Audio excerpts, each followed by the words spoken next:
புதிய சாதனை படைத்திருக்கிறது நேர்களே. உங்களால் ஆசை ஆசையாக மே 2014 தேர்ந்தெடுக்கப்பட்ட இந்திய பாராளுமன்றம் ஒரே ஒரு மசோதாவை 17 நாட்களுக்கு மேல கூடி விவாதிக்கலாம் இல்ல, கத்தி போராடி சண்டை போட்டு கூச்சல் போட்டு ஒருமையில பேசி நிறைய இதுவரைக்கும் நடக்காத விஷயங்கள்லாம் நடந்து பாராளுமன்றம் ஒரே ஒரு மசோதாவை 17 நாளுக்கு மேல எல்லா பக்கத்திலையும் அட்ராசிட்டி நடந்து அட்ராசிட்டிக்கு எதிரான ஒரு மசோதா மட்டும் நிறைவேறி இருக்கிறது பாராளுமன்றத்தில். இதுவரைக்கும் நடக்காத பல விஷயங்கள் பாராளுமன்றத்தில் நடந்திருக்கிறது. எம்பிக்கள் சஸ்பெண்ட் செய்யப்பட்டது ஒரு பக்கம் என்றால், கட்சிகளை சேர்ந்த மிக மூத்த தலைவர்கள் அமைச்சர் பெருமக்கள் எல்லாம் தனிப்பட்ட ரீதியில் ஒருவரை ஒருவர் தாக்கிக் கொண்டு 150 நிமிஷத்துக்கு மேல நேற்று நடந்த விவாதத்துல இஷ்யூஸை தாண்டி தனிப்பட்ட தாக்குதல்கள், ஒருவரை ஒருவர் தாக்குதல் அப்படின்னு இதுவரைக்கும் பார்க்காத பல விஷயங்கள், தொடர்ந்து பார்த்து வரக்கூடிய விஷயங்கள் எல்லாம் நடந்திருக்கிறது. என்ன நடந்தது இந்த பாராளுமன்ற கூட்டத்தொடர்ல? இதற்குத்தான் இந்த ஒரு பாராளுமன்ற உறுப்பினர்களை தேர்ந்தெடுத்து நீங்கள் அனுப்பினீர்களா? நிச்சயமா உங்களுக்கு எல்லாம் அதிர்ச்சி தரக்கூடிய ஒரு விஷயம். இந்த பாராளுமன்ற கூட்டத்தொடருடைய மையமான அம்சம் அப்படின்னா நேற்று நடந்த விவாதம். நேற்று நடந்த விவாதத்துல முக்கியமா அதுல பங்காற்றியவர்கள் அமைச்சர் சுஷ்மா ஸ்வராஜ்.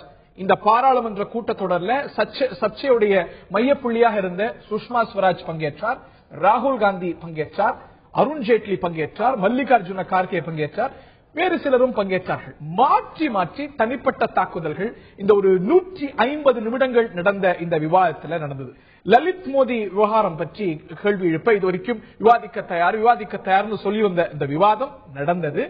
எதிர்கட்சி ஆளுங்கட்சி 2 பேருடைய பங்கேற்போட இந்த லலித் மோடி சர்ச்சை பற்றி பதிலளிக்கும் பொழுது ஆண்டர்சன் விவகாரம் இல்ல காங்கிரஸ் முன்னாள் அமைச்சர்கள் அவங்களுக்கு இருக்கக்கூடிய அவங்க மீதான குற்றச்சாட்டு இதையெல்லாம் எழுப்பி பேசினார் சுஷ்மா ஸ்வராஜ். ராகுல் காந்தி அவருடைய பேச்சின் போது சுஷ்மா ஸ்வராஜை தாக்கி பேசினார். நேற்று நீங்க பேசும்போது என் கையை பிடிச்சுக்கிட்டு பேசுனீங்களே, ஆனா நீங்க பொய்ய சொல்றீங்க. இந்த மாதிரி தனிப்பட்ட தாக்குதல்கள். சுஷ்மா ஸ்வராஜ் பேசும்பொழுது ராகுல் காந்தியை குறிப்பிடும் பொழுது முன்னா என்று குறிப்பிடுகிறார். முன்னான்னா தமிழ்ல சின்ன குழந்தை அப்படின்னு அர்த்தம். இந்த மாதிரி தனிப்பட்ட தாக்குதல்கள், இந்த மாதிரி அம்சங்களோடு மட்டுமே முடிந்திருக்கிறது பாராளுமன்ற கூட்டத்தொடர். இதற்குத்தான் தேர்ந்தெடுத்தீங்களாங்கிற கேள்வி ஒரு பக்கம்.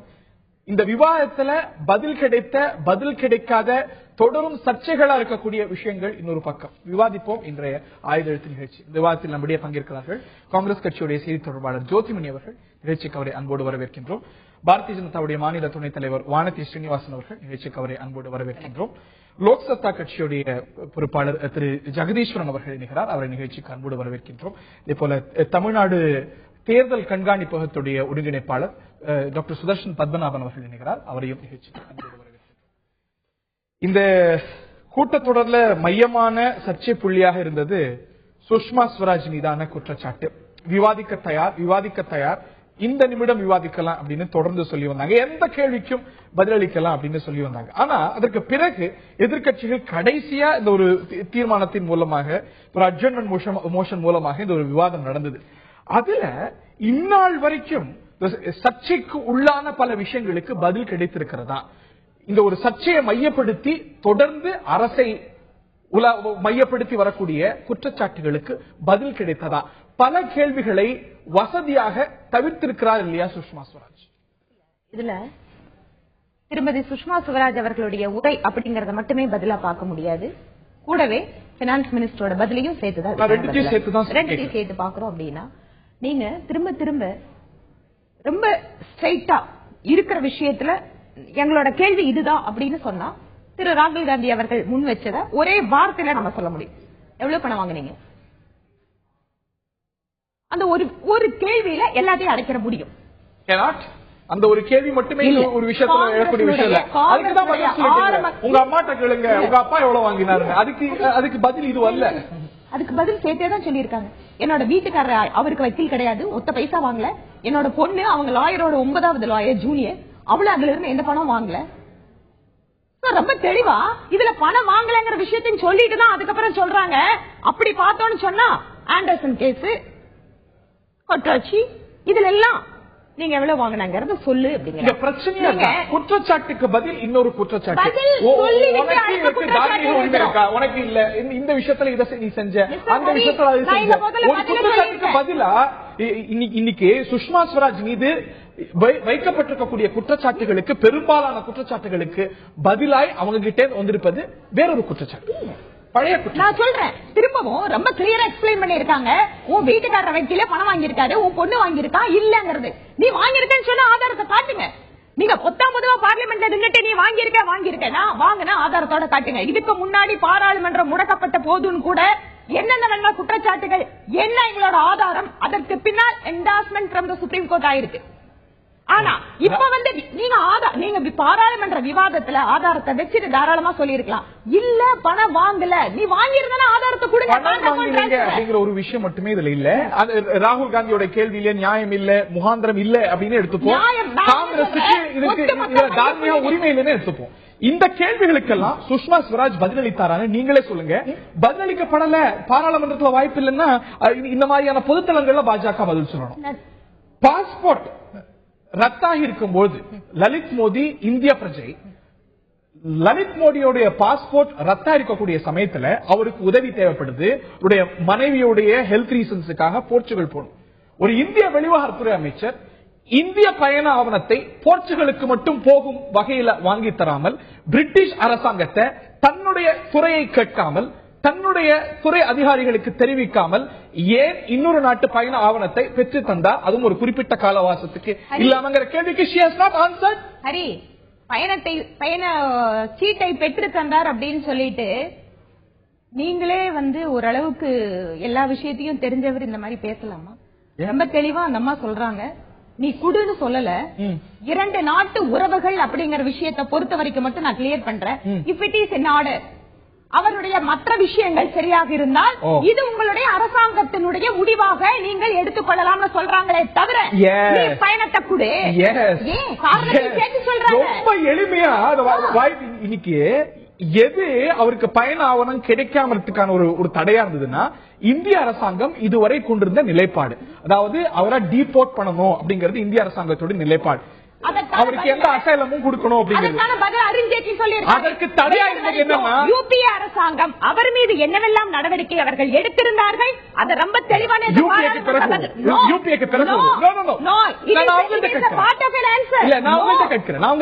என்னுடைய கேள்வி, இந்திய அரசாங்கம் அவருக்கு பயண ஆவணம் கொடுக்க கூடாது, அவருக்கு செய்யக்கூடிய உதவி இங்கிலாந்து உறவை பாதிக்கும் அப்படிங்கிற ஒரு பொசிஷன் இந்திய அரசாங்கத்தோட நிலைப்பாடு. அதுதான் இந்திய அரசாங்கத்துடைய அபிஷியல் பொசிஷன்.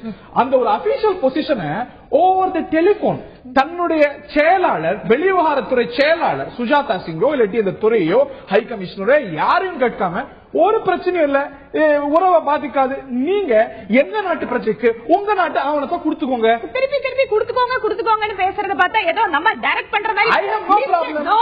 நீங்க தவறான தகவலை மக்களுக்கு கொடுக்கறீங்க. இல்ல, திருமதி சுஷ்மா ஸ்வராஜ் தெளிவா சொல்றாங்க, அவர் வீட்டுக்கார அம்மாவுக்கு கேன்சர், இவர் போய் கையெழுத்து போட்டாதான் ஆபரேஷன் பண்ண முடியும். அந்த மனிதாபிமான அடிப்படையில அவருடைய பயண ஆவணங்கள் சரியாக இருந்தால் நீங்க ஆர்டர் போட்டுக்கலாம் அப்படிங்கிற ஒரு விஷயம் தான் சொல்றேன். ஒருவேளை நீங்க இப்படி எல்லாம் செஞ்சிருக்கீங்க, சுஷ்மா ஸ்வராஜ் இந்த மாதிரி ஆர்டர் போட்டாங்க, அதனால லலித் மோடி கிட்ட இருந்து இவ்வளவு கோடி ரூபாய் வாங்கியிருக்காங்க, இத அவங்களோட அபிஷியல் பொசிஷன் மிஸ்யூஸ் அந்த வார்த்தைக்கே வரல. Was it in proper way? Humanitarian help, ராகுல் காந்தி கேட்பது போல ஒரு மனிதாபிமான உதவியை, அதுவும் அதிகாரப்பூர்வமா செஞ்ச ஒரு உதவியை இவ்வளவு சீக்ரெட்டிவா ஏன் செய்யணுங்கிற கேள்வி. இதை தாண்டி she could have done through the Indian High Commission. நீங்க மனிதாபிமான ரீதியில ஒரு இந்திய பிரஜைக்கு உதவி தேவைப்படுது, ஒரு இந்திய பெண்மணிக்கு தேவைப்படுது, இந்த ஒரு குறிப்பிட்ட காலத்துக்கு அவருக்கு பயண ஆவணத்தை பெற்று கொடுத்திருக்கலாம். she did not do that. நான் என்ன சொல்றேன், ஒரு அபிஷியல் ஃபங்க்ஷனிங் அப்படிங்கும் போது அதுல என்னென்ன மாதிரி வழிமுறைகளை எந்த மாதிரி நேரத்துல பின்பற்றலாம் ஒரு அமைச்சருக்கு தனிப்பட்ட அதிகாரம் இருக்கிறது.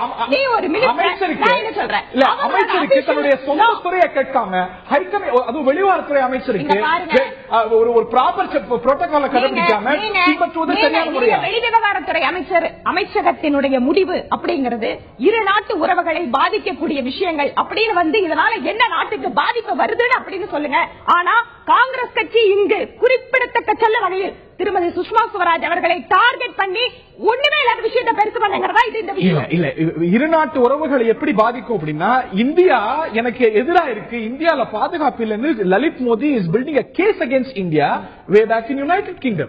அந்த நிலையில அந்த நபருக்கு உதவி செய்வது அப்படிங்கிறது இரு நாட்டு உறவுகளை பாதிக்காது அப்படின்னு அரசாங்கம் எடுக்கக்கூடிய முடிவை தன்னை துறையை கேட்காம எடுப்பது அப்படிங்கிறது சரியான கேள்விக்கு அமைச்சர் பதில் சொல்லல, வானதி அவர்கள் பதில் வச்சிருக்காங்க. நேர்கள்ட்ட விட்டுருவோம். காங்கிரஸ் என்ன சாதித்தது? இந்த ஒரு நாடாளுமன்ற கூட்டத்தொடரை முடக்கி இந்த ஒரு 150 நிமிஷ விவாதம் நடந்திருக்கு. இதை தாண்டி இந்த பாராளுமன்ற கூட்டத்தொடருடைய முடக்கத்தின் மூலமாக, வாஷ் அவுட் மூலமாக நீங்கள் சாதித்தது என்ன சகோதரி? நேர்களுக்கு இந்த நாட்டுக்கு விளக்குங்க. இல்ல, அதுக்கு வர்றதுக்கு முன்னாடி கேள்வியே நீங்க வானதி சொல்லவே இல்ல. ராகுல் காந்தி பணம் கொடுத்து நீங்க எவ்வளவு பணம் வாங்குறீங்கன்னு கேக்குறது விவாதத்தோட ஒரு பகுதி. காங்கிரஸ் கட்சி அபிஷியலா நாடாளுமன்றத்துல நாங்க நோட்டீஸ் கொடுத்தோம். அதை ஒட்டி தான் இந்த விவாதமே வருது. அந்த நோட்டீஸ்ல தெளிவா 7 கேள்வி இருக்கு. அதுல 2 கேள்வி நீங்க கேட்டீங்க. ஏன் அவங்க அப்படி மனிதாபிமான அடிப்படையில உதவணும் ஃபீல் பண்ணா, அதுக்கே நான் சொல்றேன், ஒரு மனிதாபிமான அடிப்படையில கேன்சர் பேஷண்ட்டுக்கு உதவணும்னு இவங்க நினைக்கிறவங்க, லலித் மோடியோட ஒய்ஃபுக்கு கோடிக்கணக்கான இந்தியாவில் இருக்கிற கேன்சர் பேஷண்ட்டுகளோட கேன்சர் மருந்தோட விலை 8000 இருந்து 1,08,000 ரூபாயை ஏற்றி விட்டாங்க. நான் ஏன் சொல்றேன்னா, இந்த மாதிரியான முக்கிய முடிவுகளை பைபாஸ் பண்ணி 543 மசோதாக்களை ஒரு போகிற போக்குல பாஸ் பண்ணிட்டு போயிருக்காங்க. நாடாளுமன்றத்தை இந்த அரசாங்கம் மோடி அவர்கள் மதித்தவர் அல்லங்கிறது நீங்க ஞாபகம் வச்சுக்கணும். இதே உங்க டிவி இது ஒரு ஆர்டினன்ஸ் அரசு நம்ம விவாதம் பண்ணிருக்கோம். இந்த அரசாங்கம் ஆரம்பம் முதலே இந்த ஒரு ஆண்டு காலமாக எந்த இடத்திலும் பேச்சுவார்த்தைக்கு தயாரா இல்லை அப்படிங்கறது நம்ம பார்க்கிறோம். பல முக்கிய மசோதாக்கள் நிறைவேறக்கூடிய இடம் தான் பார்லிமெண்ட். எவ்வளவு மசோதாக்களை இந்த பார்லிமெண்ட் நீங்க நிறைவேற விட்டுருக்கீங்க? ஒரு நிமிஷம், நான் முடிக்கல.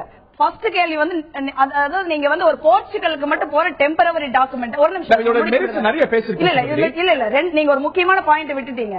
இது ஒண்ணு மட்டும் பிரச்சனை இல்ல. அவருடைய பாஸ்போர்ட் கேஸ், முடக்கப்பட்ட கேஸ கேன்சல் பண்ணி ஹைகோர்ட் தீர்ப்பு கொடுக்குது.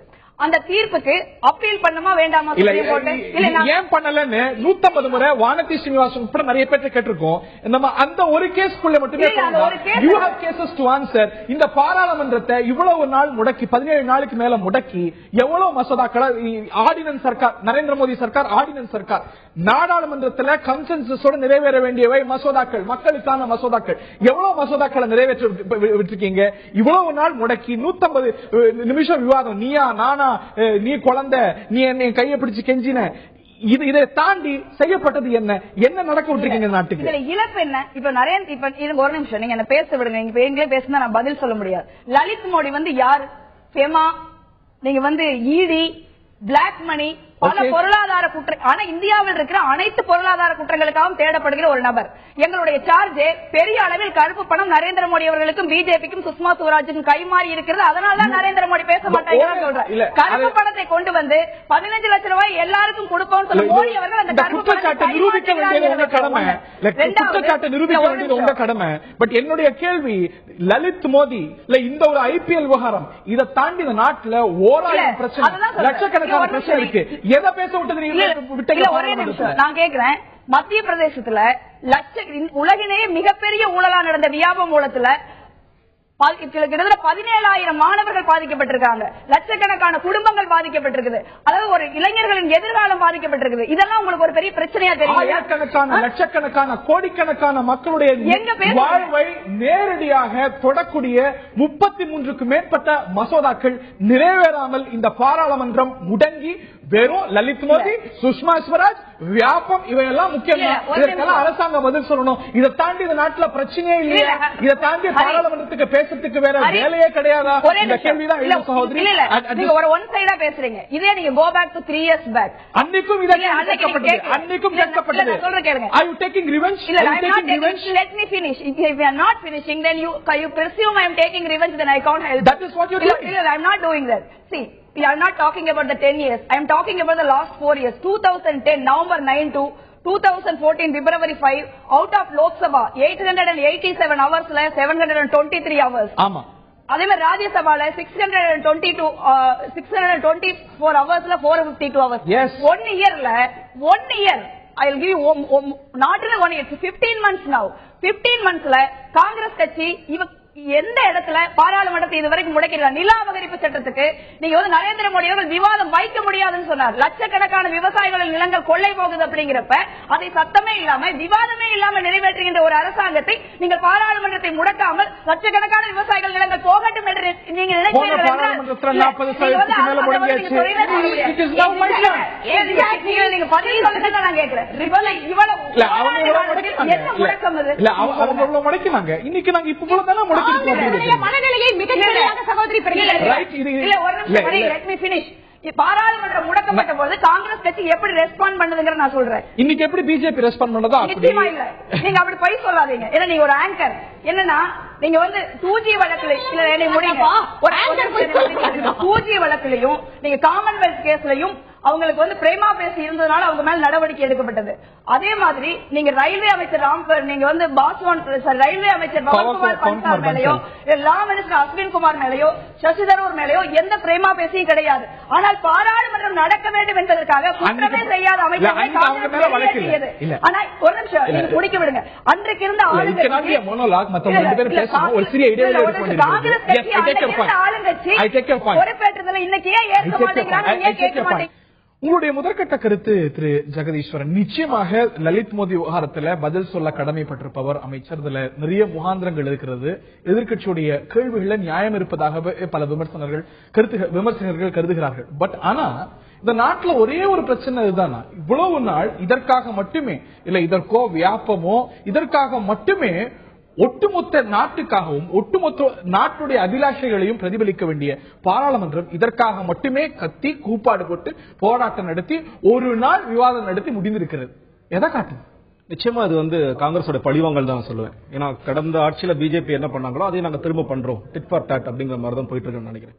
ஏன்னா ஆனா ஒரு மிகப்பெரிய வித்தியாசம் என்ன இருக்குன்னா, கடந்த முறை பிஜேபி வந்து முடக்கும் பொழுது காங்கிரஸ் மிகப்பெரிய பில்ஸ் ஏதாவது பாஸ் பண்ண வேண்டியது இருக்கு அப்படிங்கிற மிகப்பெரிய பில்ஸ் இல்ல. ஆனா இந்த முறை நிறைய பில்ஸ் இருக்கு. குறிப்பா ஒரு 4 அப்பயும் இருந்தது.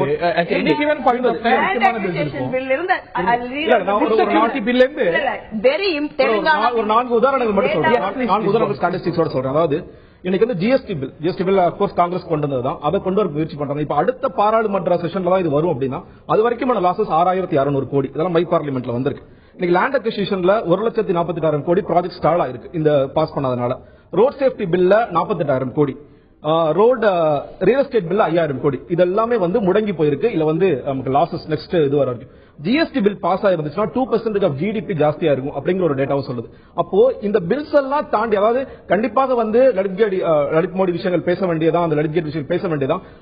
ஒரு சில ஜுடிஷியல் ப்ராசஸ் போயிட்டு இருக்கு. அப்படி போயிட்டு இருக்கும் பொழுது மறுபடி இதை ஒரு காரணமா வச்சு முடக்கிறது அப்படிங்கிறது நிச்சயமா ஒத்துக்கொள்ள முடியாதுன்னு நினைக்கிறேன். இது வந்து கம்ப்ளீட்லி ஒரு ரிவெஞ்ச். நீங்க போன வாட்டி பண்ணீங்க அதே மறுபடியும் நாங்க செஞ்சு காட்டுறோம் அப்படிங்கிற ஒரு கம்ப்ளீட் ரிவெஞ்ச் தான் எனக்கு முழுக்க தோணுது. இன்னொன்னு இப்போ பல நேரங்கள் என்ன எடுக்கிறீங்க, லோக்சபா ராஜ்யசபா வந்து அந்த டேர்ம்ஸ் டிஃபரன்ஸ் வருது. இப்போ ராஜ்யசபாவோட டேர்ம் வந்து ஒவ்வொரு 2 இயர்ஸ்க்கும் மாறுறாங்க அப்படிங்கும் பொழுது லோக்சபால இவங்க என்னதான் பாஸ் பண்ணாலும் அந்த மாதிரி ரிஃபார்ம்ஸ் நிறைய வரணும்னு நினைக்கிறேன். அது முக்கியமான ரிஃபார்ம்ஸ் நான் பாக்குறேன். அப்படி வரும்பொழுதுதான் லோக்சபால மெஜாரிட்டி என்னதான் மக்கள் மெஜாரிட்டி கொடுத்திருந்தாலும் அந்த பில்ஸ் பாஸ் ஆகும் பொழுது ராஜ்யசபால அந்த பில்ஸ் பாஸ் பண்றது வரும். இன்னொன்னு இப்போ ராஜ்யசபால இருக்கிறது எல்லாமே ஸ்டேட்டுக்கான ரெப்ரஸன்டேட்டிவ்ஸா இருக்கும் பொழுது அவங்க இந்த கான்ஸ்டிடியூஷன் மாதிரியான விஷயங்கள், பெடரலிசம் மாதிரி விஷயங்களுக்கான பாலிசிஸ் மட்டுமே எடுத்துக்கணும் தவிர எல்லா எக்கனாமிக் பாலிசிஸ்லயும் அவங்களுக்கு ஒரு பெரிய சே இருக்கணுமா அப்படிங்கிறது ஒரு லார்ஜர் ரிஃபார்ம் பத்தி பேசுறோம். லோக்சபால அரசாங்கத்துக்கு ஒரு பயங்கரமான மெஜாரிட்டி இருக்கிறது, அதுவும் முடங்கி கிடக்கு. திரு சுதர்ஷன் பத்மநாபன் அவர்கள்ட்ட கேட்க விரும்புறேன். நீங்க பாராளுமன்ற விவகாரங்களை தொடர்ந்து உன்னிப்பா கவனித்து வருபவர். நேற்று நடந்த குவாலிட்டி ஆஃப் டிஸ்கஷன், அரசு தரப்புல கையாண்ட யுக்தியாகட்டும் இல்லாட்டி எதிர்கட்சி தரப்புல கையாண்ட யுக்தியாகட்டும், அமைச்சர் சொல்கிறார் நீ வந்து முன்னா அதாவது சின்ன பிள்ளைன்னு ராகுல் காந்தியை பார்த்து சொல்ல, அமைச்சரை பார்த்து எவ்வளவு காசு வாங்கின அப்படின்னு கேட்க, இவ்வளவு நாள் போராடி ஒரு நாள் விவாதம் நடக்குது, ஒரு 150 நிமிஷம் நடக்குது. The quality of the debate எதை காட்டுது உங்களுக்கு? கண்டிப்பா அந்த விவாதத்தோட தரம் குறைந்துதான் போயிருக்குது. சுஷ்மா ஸ்வராஜ் வந்து ரொம்ப நல்லா பேசக்கூடியவங்க. ஒரு மணி நேரம் இருந்தா கூட அவங்க 40 வருஷமா பாலிடிக்ஸ்ல இருக்காங்க, நிறைய விஷயம் தெரிஞ்சவங்க. என்னோட இதை கேட்டீங்கன்னா அவங்க பண்ணது வந்து முறை கிடையாதுதான் என்னோட தீர்ப்பு. ஆனா வந்து அவங்க செஞ்சது சட்டப்படி குற்றமாங்கிறது வந்து அது வந்து ஜுடிஷியரி தான் முடிவு பண்ண வேண்டியது. காங்கிரஸ் வைக்கிற குற்றச்சாட்டு வந்து அவங்க சட்டத்துக்கு புறமா நடந்தாங்கிறது வந்து இன்னும் ப்ரூவ் ஆகல. ஆனால் என்னன்னு கேட்டீங்கன்னா அதனால காங்கிரஸ் வந்து ஒரு அரசியல் ஆதாயம் தேடணுங்கிறதுனால தான் இது பண்ணாங்க. நேற்று விவாதத்தை கவனிச்சிருப்பீங்க. அருண் ஜேட்லி, சுஷ்மா ஸ்வராஜ், ராகுல் காந்தி இவங்க எல்லாம் கலந்து கொண்ட விவாதம். பொதுவா இயல்பான ஒரு கருத்து என்னன்னா, இன்னைக்கு தமிழ்நாட்டில தான் அரசியல் தரம் எப்படி இருக்கு, டெல்லியில பாருங்க எவ்வளவு ஆரோக்கியமா விவாதிப்பாங்கன்னு. அதுல பார்க்கும்போது தனிப்பட்ட விமர்சனங்கள் ராகுல் காந்தி சுஷ்மா மேல சொல்ல, சுஷ்மா அவரை பார்த்து விமர்சிக்க, நீ வயசாக மெச்சூரிட்டி லெவல் குறைஞ்சிட்டு போகுதுன்னு அருண் ஜேட்லி இன்னைக்கு சொல்றாரு. இதெல்லாம் என்ன காட்டுது? லாஸ்ட் 2 பார்லிமெண்டாவே கொஞ்சம் பிரச்சனை தான். அதுக்கு முன்னாடிலாம் நீங்க பாத்தீங்கன்னா வாஜ்பாயா இருக்கட்டும், இவன் நரசிம்மராவ் வந்து பாத்தீங்கன்னா பேசவே மாட்டாருமாங்க. அவரோட டிஸ்கஷன் தான் ரொம்ப அருமையா இருக்கும். அதே மாதிரி பல பேர் பார்லிமெண்ட் நீங்க பாத்தீங்கன்னா ராஜ்யசபா இருக்கட்டும், லோக்சபா இருக்கட்டும், இந்த குவாலிட்டி ஆஃப் டிஸ்கஷன்ஸ் வந்து ரொம்ப அருமையா நம்மளுக்கு பார்லிமெண்ட் இந்தியாவோட டெமோக்ரஸி பார்த்தாலும் ஒரு பெருமையா இருந்த மாதிரி இருந்தது. கடைசி 2 பார்லிமெண்ட்ல கண்டிப்பா தரம் குறைஞ்சது. நேற்று முன்தினம் நினைக்கிறேன் பூட்டான்ல இருந்து இப்ப வைஸ் பிரசிடன்ட் சொல்றாரு, இந்திய பாராளுமன்றத்திலிருந்து நீங்க கத்துக்க வேண்டியது நிறைய இருக்கு. அவங்களே அறியாம எல்லாரும் சிரிக்கிறாங்க, 2 தரப்புமே சிரிக்கிறாங்க. அந்த அளவுக்கு தான் இருக்கு. இந்திய பாராளுமன்றத்தை பார்த்து நம்மளுடைய அண்டை நாடு ஒரு சிறிய நாடு கத்துக்கணும்னு சொல்வது நீங்க ஜோக் அப்படிங்கிற அளவுல தான் அது முடிந்த பிறகும் இவங்க திரும்ப வந்து மறுநாடு கோஷம் போட ஆரம்பிச்சிட்டாங்க. எக்ஸாக்ட்லி. பூட்டான் வரும்பொழுது மறுபடியும் கோஷம் போட்டுட்டு இருக்காங்க. வரும்போது பாத்தீங்கன்னா பினான்ஸ் மினிஸ்டர் முன்னாடி நீங்க வழக்கமா வந்து அட்டையில எழுதி, அதாவது இந்த முறை பாத்தீங்கன்னா டிவியோட கேமரா எங்க கரெக்டா நின்னா அது கரெக்டா தெரியுமோ அவங்க எழுதியிருக்கிற விஷயங்கள், அந்த அளவுக்கு அந்த மாதிரி இன்ஸ்ட்ரக்ஷன் கொடுத்த மாதிரி எல்லாம் இந்த உங்கள்ட்ட கத்துக்கிறாங்க.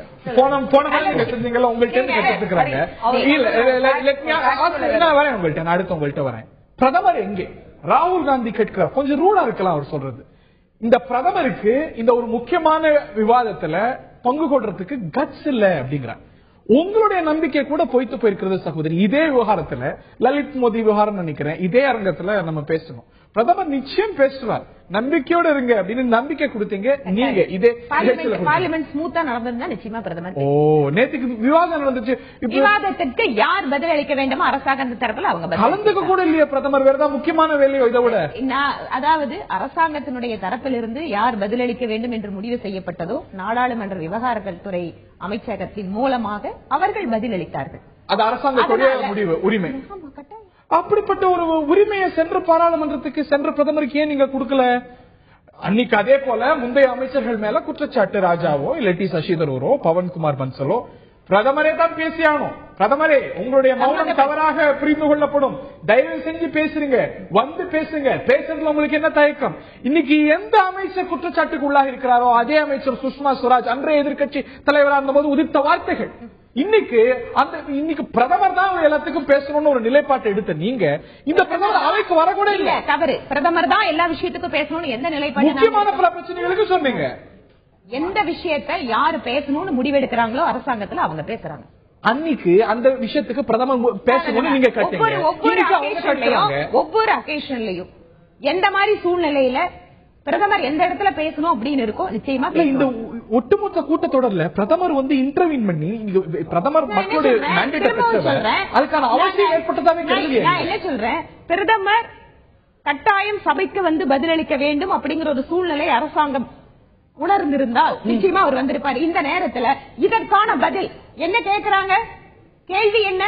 அவர்களுடைய தீர்மானத்தில் என்ன கேள்வி இருக்கு? அதற்கு எங்களுடைய அரசாங்கத்தில் அதற்கு சரியான பதிலை அளிக்கக்கூடிய மினிஸ்டர் வராரு, சம்பந்தப்பட்ட அதே போல எங்களுடைய தரப்புல சரியா பதிலளிக்க அமைச்சர் கபில் சிபல், ப. சிதம்பரம் பதில் சொல்லிட்டாங்களே, சும்மா இருங்கன்னு கேட்கும் போது நீங்க சும்மா இல்ல பிரதமரே பதில் சொல்லணுங்கிறீங்க. சம்பந்தப்பட்ட துறைகள் வந்திருந்தப்போ நிலக்கரி சுரங்க ஊழல் அப்படின்னு வரும்போது அவர் பார்த்து கொண்டிருந்த மினிஸ்டர், பவன்குமார் பன்சல், சசி தரூர், அவங்க எல்லாம் வந்து பிரதமருடைய விவகாரத்தை பார்க்காம இருக்கலாம். நான் என்ன சொல்றேன், நீங்க பிரதமர் இந்த விஷயத்தை இப்படி பதிலளிக்கணும்னு சொன்னா பிரதமர் எதுக்கு எங்களை பொறுத்த வரைக்கும் எப்ப பதிலளிக்கும் நினைப்பாரோ படிப்பார்.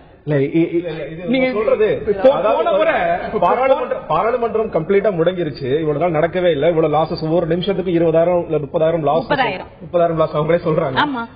அது பொதுவான பணங்க, நம்ம எல்லாத்தோட பணம். பாராளுமன்றம் முடங்குற ஒரு அசாத்திய சூழ்நிலை தாண்டி பிரதமர் வரதுக்கு வேற என்ன வேணுங்கிறது எனக்கு தெரியல. வேற என்ன மாதிரி அசாத்திய சூழ்நிலை நடந்தா பிரதமர் வருவாரு அப்படிங்கறது பெரிய கேள்விக்குறியா. எக்ஸாக்ட்லி. நான் ஜோதி அவர்கள்ட்ட கேட்க விரும்புறேன், இன்னைக்கு இந்த விவகாரத்துல நீங்க தனிமைப்பட்டு போயிருக்கிறதா நினைக்கலையா? உங்களுடைய சகவார்ந்த சரத்பவார் ஆஹா இந்த மாதிரி ஒரு பாராளுமன்ற ஒரு பிட்டர்னஸ் கசப்பான ஒரு சூழலை பார்த்ததே இல்லைங்கிறார். உங்களுடைய யுக்தியை இந்த ஒரு விவகாரத்துக்கு மட்டுமாகவே இந்த ஒரு பாராளுமன்றத்தை முடக்கி இருக்கக்கூடிய யுக்தியை சமாஜ்வாதி ஏத்துக்கல, மற்ற பல கட்சிகள் ஏத்துக்கல, பல மாநில கட்சிகள் ஏத்துக்கல. ஒரு நிமிஷம் வர்றதுக்கு முன்னாடி நீங்க பிரதமரை பாராளுமன்றத்துக்கு வாங்க முதல்ல அவர் இந்தியாவுக்கு வர சொல்லுங்க, பத்திரிகையாளர்களை சந்திக்க சொல்லுங்க. இந்தியாலேயே இருக்க முடியாது, வர்றதே 4 நாள் தான் வர்றாரு. அதையும் எவ்வளவு எப்படி என்ன மாதிரி ட்ரெஸ் போடலாம், அடுத்து எந்த ஊருக்கு போலான்னு யோசிக்க ஆரம்பிச்சிடறாரு. அதுதான் இன்னைக்கு பிரதமரோட நிலைமை. அதாவது ஜெகதீஷ் அவர்கள் சொன்னதுல ஒரு பயங்கரமான ஃபேக்சுவல் இருந்தது. அன்னைக்கு பில்லே இல்லைங்கிறாரு. அன்னைக்கு நில பாதுகாப்பு நில பாதுகாப்பு சட்டம், நீங்க உணவு பாதுகாப்பு சட்டம், insurance bill, Telangana bill, GST, the same GST. அவர் சொல்றாரு 6700 கோடி ரூபாய். யூபி அரசாங்கத்துக்குள்ள இருந்த அவங்களுக்கு ஒத்த கருத்து இல்ல. தெரியாத தகவல் நீங்க தெரிஞ்சுக்கிட்டு அரசாங்கத்துக்குள்ள இருந்தவங்களுக்கு ஒத்த கருத்து கிடையாது. 7000 அத நீங்க பிஜேபிக்கு சாதகமா பேசுற பத்தி எனக்கு கவலை இல்ல.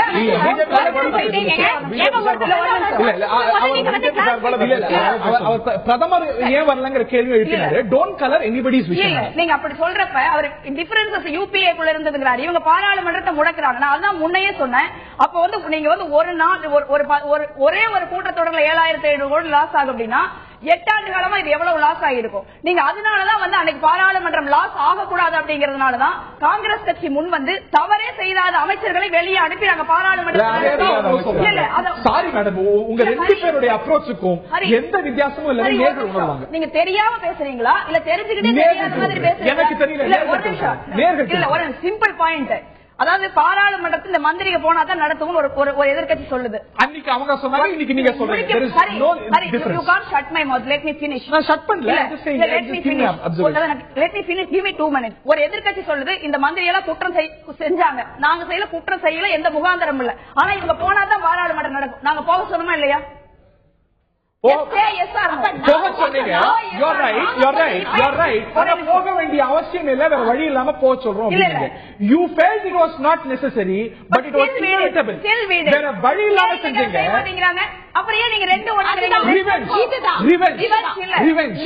ஒரு நிமிஷம் அப்படின்னு இப்ப நான் இவ்வளவு சொல்றேன். நீங்க அரசாங்கம் போக சொல்லி பாராளுமன்றத்தை நடத்துது, தவறு செஞ்ச ஒரு அமைச்சரை போக சொல்லிங்கிறாங்க. 2வது ஜிஎஸ்டி அந்த அப்ரோச் சரியில்லை. அந்த அப்ரோச் சரியில்லை. ஒரு குற்றச்சாட்டு வந்த உடனே தண்டனை இல்லாட்டி நீக்கம் அப்படிங்கிறது சரியில்லைங்கிற ஒரு வார்த்தை தானே அன்றைய பிரதமர் வச்சார். அன்னைக்கு நீங்க வச்சீங்க, இன்னைக்கு எப்படி சரியா இருக்கும்? நான் சொல்றது நான் தெளிவா சொல்றேன். அப்ப நீங்க அது காதலியே கேட்காத மாதிரி பேசிக்கிட்டீங்க. ஒரு அரசாங்கம் போக சொல்லுது, தவறே நீங்க செய்யல, ஆனா நீங்க போனாதான் பாராளுமன்றம் நடக்குங்கிறாங்க. பாராளுமன்றம் நடக்கிறது எங்களுக்கு முக்கியம் நாங்க சொன்னோம். 2வது அவங்க செஞ்சுட்டாங்க தப்பு, அதே தப்பு நாங்க தப்பு செய்யல. நாங்க அமைச்சர் நாங்க பிரசிடென்ஸ் கொடுத்திருக்கோம். நீங்க போராடினப்ப தவறே செய்யாத அமைச்சர்களை கூட நாங்க வெளியே அனுப்பி. 2வது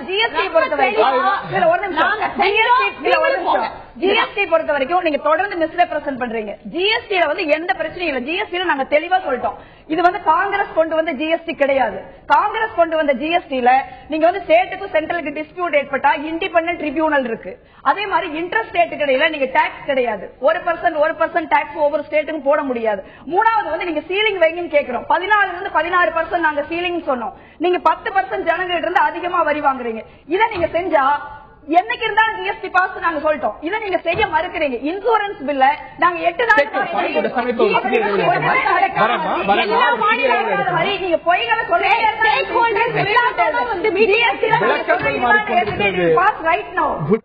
சுதர்ஷன் பத்மநாபன் அவர்கள்ட்ட கேட்க விரும்புறேன். இதுல எதிர்கட்சி தரப்புல ஒவ்வொரு பாராளுமன்ற முடக்கத்திலையும் அது சென்ற ஆட்சியோ இந்த ஆட்சியோ எதிர்கட்சி தரப்புலதான் குற்றச்சாட்டு வைக்கப்படுகிறது. அவங்க முடக்கத்துல ஈடுபடுறாங்க அப்படிங்கறதுனால இயல்பா முதல் குற்றச்சாட்டு அவங்க மேல. இந்த முறை ஒரு ஜென்யூன் எஃபர்ட் அரசாங்க தரப்புல செய்யப்பட்டிருக்கு நினைக்கிறீங்களா? நாங்க தப்பே செய்யல, பேசுவோம், வழக்குவோம், அதை தாண்டி வில் நாட் கோ ஹெட். இந்த ஒரு கூட்டத்தொடர் நடக்கணுங்கிற ஒரு உண்மையான அக்கறை இருக்குமானால் ஒரு சிறிய விசாரணை அமைப்பு, ஒரு சிறிய விசாரணை குழு, ஒரு சின்ன விட்டு கொடுத்தல் நடத்திருந்தால் இந்த ஒரு முடக்கத்தை அரசாங்கம் தவிர்த்திருக்கலாமா? அரசாங்கமும் ஒரு சின்ன சமரசத்தை செய்திருக்குமானால் இவ்வளவு மக்கள் பணம், இவ்வளவு பாராளுமன்ற நேரம் விரயமாயிருக்காது. கண்டிப்பா நான் பாக்குறதுல பாத்தீங்கன்னா அரசாங்கம் அந்த மாதிரி செய்யலாங்கிறது தான் என்னோட. என்ன செய்திருக்க முடியும் அரசாங்கம்? இல்ல நீங்க இப்ப எதிர்கட்சிக்காரங்க சொல்றாங்க இது அரசாங்கத்தோட பொறுப்பு அப்படிங்கிறாங்க. பார்லிமெண்ட் நடக்கணும்னா அரசாங்கத்தோட பொறுப்பு தான், அது அரசாங்கத்தோட பொறுப்பு தான். அதே மாதிரி எதிர்கட்சிகளும் அவங்களும் பாராளுமன்றத்துல அவங்களும் பங்கேற்கிறாங்க. அதனால அவங்க மேலேயும் அந்த பொறுப்பு இருக்கு. நீங்க சொன்ன மாதிரி பல முக்கியமான மசோதாக்கள் வந்து ஜிஎஸ்டி பில்லோ இல்ல வந்து இன்சூரன்ஸ், இந்த SCST அட்ராசிட்டிஸ் ஆக்ட், அப்புறம் பல பில்ஸ் இருக்கு. இந்த மாதிரி லேண்ட் அக்விசிஷன் பில்லு, இதெல்லாம் பல விஷயங்கள் இருக்கு. ஆனா இது வந்து முக்கியமான விஷயம் நம்ம எக்கானமிக்கு மட்டும் இல்ல, இந்த social development, economic development, human resource development எல்லாத்துக்குமே ஒரு முக்கியமான விஷயம். இதை நீங்க உண்மையிலேயே நீங்க ரிஃபார்ம் கவர்மெண்ட் அப்படின்னு நீங்க சொன்னீங்க, நான் வந்து எக்கனாமிக் growth வந்து 10% கொண்டு போக போறேன் 2 வருஷத்துல 3 வருஷத்துல நீங்க சொன்னீங்கன்னா, நீங்க கண்டிப்பா நீங்க ஆப்போசிஷன் பார்ட்டிஸ் போய் நீங்க பேசி வந்து ஒரு சமரசம் பண்ணி நீங்க அவங்க வந்து ரெசிக்னேஷன் ஃபர்ஸ்ட் அப்ப டிஸ்கஷன் லேட்டர்ங்கறாங்க.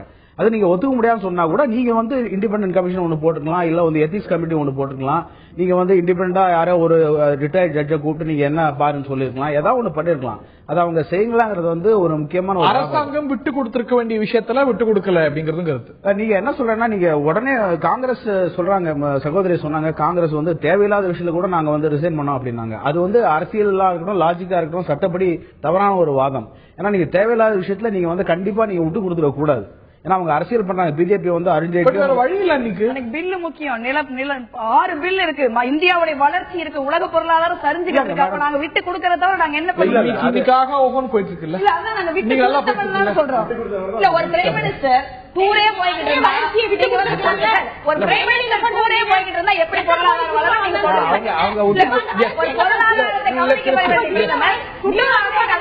பொருளாதார வளர்ந்துருமா நீங்க சொல்லுங்க. டாக்டர் மன்மோகன் சிங் முதல் ஒரு வருஷத்துல போன பயணமும், மோடி முதல்ல போன பயணமும்,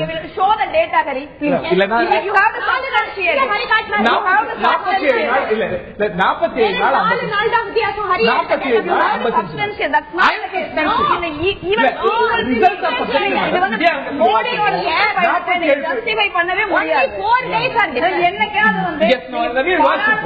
மக்கள் பேசுற பொருளாதார வளர்றதுக்கு 47 நாள் போனா பொருளாதாரம் வளரும், 55 நாள் போனா வளராது. ஒரு ஸ்டெப் சொல்லுங்க. இவங்க பொருளாதார மத கலவரத்தை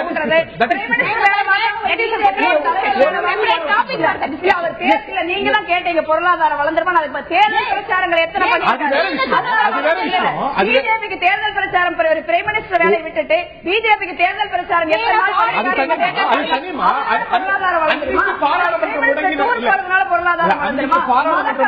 தூண்டி விடுறதுனால விவசாயிகள் அவகரிக்கிறதுனால பொருளாதாரம் வளர்ந்துருமா? அவர்களுடைய பெயிலியரை வந்து நீங்க எதிர்கட்சி மேல சுமத்துவீங்களா? இல்ல இல்ல, அன்னைக்கு பாராளுமன்றத்தை நாங்க வந்து நடத்த விட்டோம், ராஜினாமா செஞ்சு. ஏன்னா மசோதாக்கள் பெண்டிங்ல இருந்தது அப்படிங்கிறீங்க. இன்னைக்கும் பெண்டிங் முக்கியமான மசோதா. ஒரு வருஷமா என்ன பண்ணாங்க? ஒரு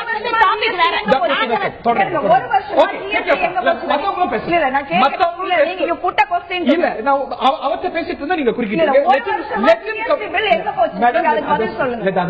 அவங்க பேசுறதா அர்த்தம். மத்தவங்களும் பேசிட்டு நீ பாராளுமன்றம் இல்ல, அவங்க பாராளுமன்றம் இல்லைங்க.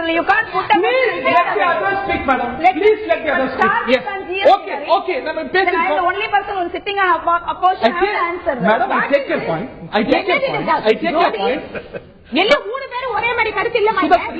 அவசியம் இல்ல மேடம், தயவு செஞ்சு சார்ஜஸ் வச்சுட்டு போயிட்டே இருக்க முடியாது. ஜிஎஸ்டி ஒரு வருஷமா என்ன பண்ணீங்க நான் கேக்குறேன், நீங்க அதுக்கு பதில் சொல்லுங்க மேடம். அவர் பேசி முடிக்கட்டும். உங்களோட சுஷ்மா ஸ்வராஜ் மாதிரியே எல்லாரும் கேள்விக்கு பதில் சொல்லாம போக முடியாது. ரொம்ப தெரியல, நீங்க கேள்விக்கிறாங்க. அவர் பேசிட்டு இருந்தாரு, நீங்க குறுக்கிட்டீங்க. Let him complete. இல்ல நீங்க you made a charge then I would not make a charge. அவர் பேசிட்டு இருந்தாரு, நீங்க குறுக்கிட்டீங்க. வளர்ந்துருவான்னு கேக்குறீங்க. அப்ப நான் கேக்குறேன். that's it. ஒரு பாராளுமன்றத்துக்கு இன்னைக்கு பல முக்கிய மசோதாக்கள் நிறைவேற வேண்டியது. ஒரு வருஷமா அந்த மசோதா எங்க போச்சு நான் கேக்குறேன். நீங்க அதுக்கு பதில் சொல்லுங்க. இன்னும் 2 வருஷம் வீணா போலாம், இன்னும் 3 வருஷம் வீணா போலாம், கடைசி வரைக்கும் வீணா போலாம். நான் கடைசி வரைக்கும் வந்து ஹரிகிட்ட வந்து காங்கிரஸ் கட்சி சொல்லிருக்கா நாங்க கடைசி வரைக்கும் ஒரு வருஷம் வீணா போச்சு. இந்த ஒரு கூட்டத்தொடர்னால என்ன ஆச்சுன்னு கேக்குறீங்க. ஒரு வருஷம் வீணா போச்சு, தொடர்ந்து வீணால ரைட் ஆகுது. மேடம் உங்கள்கிட்ட வர ஒருத்தர் பேசிட்டு இருந்தாரு, லெட் ஹிம் கம்ப்ளீட். நீங்க தான் எனக்கு क्वेश्चन லெட் ஹிம் கம்ப்ளீட். நான் மீண்டும் உங்கள்கிட்ட வரேன். Mister Sudarshan complete.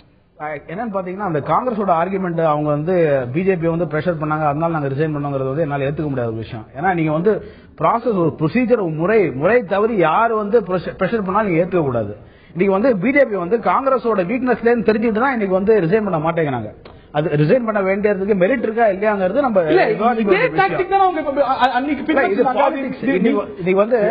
திருப்பி அவங்க நோக்கி வராதான். லாஸ்ட் 2 பார்லிமெண்ட்ல என்னன்னு கேட்டீங்கன்னா பாலிடிக்ஸ் நடக்குது. பார்லிமெண்ட்ல டிஸ்கஷனே நடக்கல. பார்லிமெண்ட் நீங்க பாத்தீங்கன்னா இது 50 வருஷமா நீங்க பாத்தீங்கன்னா பார்லிமெண்ட்ல தான் நீங்க வந்து ரியலி ஒரு பெஸ்ட் டிஸ்கஷன்ஸ் நீங்க பார்க்கலாம். பெருமையான விஷயம் இந்தியாவுக்கு பார்லிமெண்டரி டிஸ்கஷன்ஸ் தான், இந்த பார்லிமெண்டரி டெமோக்ரஸி தான். நீங்க எதிர்கட்சியா இருக்கட்டும், யார வேணா கம்யூனிஸ்டா இருக்கட்டும், இல்ல ஒருத்தர் இருக்கிற பார்ட்டியா இருக்கட்டும், லாலு பிரசாத் யார வேணா இருக்கட்டும், அவங்க ஆனா வந்து பார்லிமெண்ட்ல அவங்க வந்து டிஸ்கஷன் தான் எல்லாருக்கும் இந்தியாக்கே ஒரு வந்து முக்கியமான விஷயம். அது வந்து நடக்கலாங்கிற போது எந்த பார்ட்டி பிஜேபியா இருக்கட்டும், காங்கிரஸா இருக்கட்டும், தெலுங்கானா ராஷ்டிர சமிதியா இருக்கட்டும், யாரா இருந்தாலும் செஞ்சாலும் தப்பு தான். ஏன்னா நம்மளுக்கு என்ன நடக்குதுன்னு தெரிய மாட்டேங்குது. நீங்க பாட்டு ஆர்டினன்ஸ் போடுறீங்க, ஏதாவது ஸ்டாண்டிங் கமிட்டில ஏதாவது பண்றீங்க, நாங்க ஸ்டாண்டிங் கமிட்டில வந்து உட்கார முடியாது. எங்களுக்கு வந்து பார்லிமெண்ட் பார்த்தானே தெரியும். நான் ராஜ்யசபா டிவி பார்க்கணும், லோக்சபா டிவி, எனக்கு நாளைக்கு டாக்ஸ் எவ்வளவு ஏற போகுது, மக்களுக்கு என்ன நடக்க போகுது, எனக்கு அதை பார்த்து தான் தெரியும். என்னோட உரிமையை நீங்க பறிக்கிறீங்களே, அப்புறம் எதுக்கு பார்லிமெண்ட்? ஒரு ஆரோக்கியமான விவாதத்துக்கு அரசு வித்துடுதா? ஒரு அமைச்சர் பேசும்பொழுது ஒரு எதிர்கட்சியுடைய முக்கியமான உறுப்பினரை பார்த்து அதாவது சின்ன பிள்ளைன்னு சொல்றது, உங்க அப்பன்ட்ட போய் கேளு, உங்க அம்மாட்ட போய் கேளு, நீதான் ஹாலிடேக்கு போறீங்க, இதெல்லாம் எதிர்கட்சி தான் பொறுப்பு இல்லாம நடந்தது அப்படின்னு ஒரு குற்றச்சாட்டு வைக்கிறீங்க. ஒரு பொறுப்புள்ள அமைச்சர், ஒரு ட்ரெஷரி பெஞ்சஸ் பேச வேண்டிய வாதங்களா, பேச வேண்டிய வார்த்தைகள்? இதுக்கு வந்து நான் வந்து ஒரு பின்னணி ஒண்ணு சேர்த்து சொல்லும் போது சரியா வரும்னு நினைக்கிறேன். அவங்க எப்படி பேசினாங்கன்னு சொல்ல போறீங்க? இல்ல, ஏனென்றால் நீங்க வந்து எந்த லலித் மோடி விவகாரத்தை வந்து எதிர்கட்சிகள் குற்றச்சாட்டாக கிளப்பியதோ, பாராளுமன்றத்தை முடக்கினார்களோ, அப்ப இருந்து அரசாங்கம் சொல்லிட்டு இருக்கு, நாங்க விவாதத்துக்கு வாங்க, நாங்க பதில் கொடுக்கிறோம். தொடர்ச்சியாக நாங்க விவாதம் எல்லாம் பண்ண மாட்டோம், நீங்க முதல்ல அந்த அம்மாவை காலி பண்ணுங்க. இதுதான் அவர்கள் நான் முடிச்சிடறேன் ஹரி, நான் முடிச்சிடறேன். நீங்க சொல்லுங்க, நான் பேசி முடிச்சதுக்கு அப்புறம் நீங்க சொல்லுங்க. ஆக திரும்ப வெளியுறவுத்துறை அமைச்சர் அவருடைய கருத்தை பேசுவதற்கு வாய்ப்பில்லாத ஒரு சூழல் நிலவி கொண்டிருக்கக்கூடிய சூழலில் இதை மட்டும் தயவு செய்து நான் பேசி முடிச்சது இதை ஒட்டி தான் கேட்கிறேன். ரிசைன் ஃபர்ஸ்ட் அப்புறம் பேசுவோம் அப்படிங்கிறது நீங்க கையாளாத யுக்தியா? காரணம் என்ன வேணா இருக்கலாம், அதுக்கு ஒரு நியாயம் இருக்கலாம். முதல்ல ராஜினாமா, அப்புறம் விவாதம், அப்புறம் தான் பாராளுமன்றம் நடக்குங்கிறது இன்னைக்கு ராகுல் காந்தி இந்த மாதிரி வந்து வெறும் குற்றச்சாட்டுகளை அப்படியே வந்து காற்றுல அள்ளி வீசல. எல்லாத்தையும் நீங்க வந்து ஏன் நீங்க ஸ்பெக்ட்ரத்துல ட்ரையல் நடந்துட்டு இருக்கு. இது என்னது? இது பாருங்க,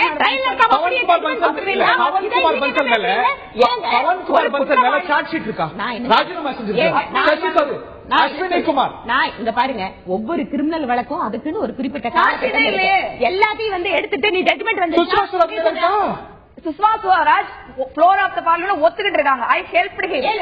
என்ன வயலேஷன் சொல்லுங்க, கேஸ் போடுங்க. நான் ரெடி. இந்த அமைச்சர் குற்றம் செஞ்சிருக்கிறார், அவரை தண்டிக்க வைப்பதில் உங்களுக்கு பொறுப்பு இருக்கிறது. தண்டிக்கிறது குற்றவாளியே பதில் சொல்லிக்குவாரா கேக்குறேன் நான். அதுதான் குற்றவாளியே பதில் சொல்றாரு. அதான் நான் சொல்றேன், குற்றவாளி மினிஸ்டர் பேச மாட்டாரு, குற்றவாளியான சுஷ்மா ஸ்வராஜ் அதுதான் நீதி பரிபாலன முறை. குற்றம் சாட்டப்பட்டவர் யாரோ அவர் பாராளுமன்றம் வந்து நீங்க ரிசைன் பண்ணுங்க நாங்க ஏன் கேட்கிறோம் அப்படின்னா, சுஷ்மா நீங்க ஃபர்ஸ்ட் நான் ஏற்கனவே சொன்னேன் 5 குற்றச்சாட்டுகள் நாங்க வச்சிருக்கோம். நாங்க சுஷ்மா ஸ்வராஜ் குற்றவாளின்னு நாங்க சொல்லல. குற்றவாளி இல்லைன்னா அந்த 5 கேள்விக்கு பதில் சொல்லுங்க தான் நான் கேட்கிறேன். பதில் சொல்லி முடிக்கிறதுக்கு முன்ன இந்த ஒரு அர்ஜுன் ராகுல் காந்தி என்ன பண்ணாரு கேட்டாரு, அப்புறம் வெளிநடப்பு செஞ்சுட்டீங்க. இல்ல அடுத்து அருண்ஜேட்லி வைக்கிறாரு. இன்னும் நீங்க தவறான தகவல் சொல்லாதீங்க. மல்லிகார்ஜுன கார்கே வந்து நீங்க வந்து நாங்க நோட்டீஸ் கொடுத்த அப்புறம் அது மேல விவாதம் நடக்குது. மல்லிகார்ஜுன கார்கே வந்து முழுக்க எதிர்கட்சி, அவர் தான் காங்கிரஸ் கட்சியோட தலைவர், அங்க அவர் முழுக்க பேசுறாரு. அதுக்கப்புறம் வந்து சுஷ்மா ஸ்வராஜ் பேசுறாங்க. அதுக்கப்புறம் காங்கிரஸ் வாதமோ சுஷ்மா ஸ்வராஜ் வாதமோ வெறும் வாக்கு வன்மைகள்.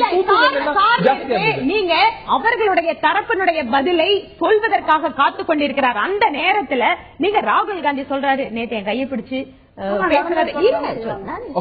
அதுக்கு பின்னால நீங்க வந்து காசு எவ்வளவு வாங்குனீங்க அப்படின்னு கேட்கும்போது தன்னுடைய விளக்கத்தை எப்படியாவது இந்த நாட்டு மக்களுக்கு சொல்ல வேண்டும் என்று துடித்துக் கொண்டிருக்கக்கூடிய ஒரு மூத்த அரசியல் தலைவர் நேற்று அவங்களோட தரப்புல சொல்லும் போது அந்த எமோஷனோட சொல்றாங்க. நீங்க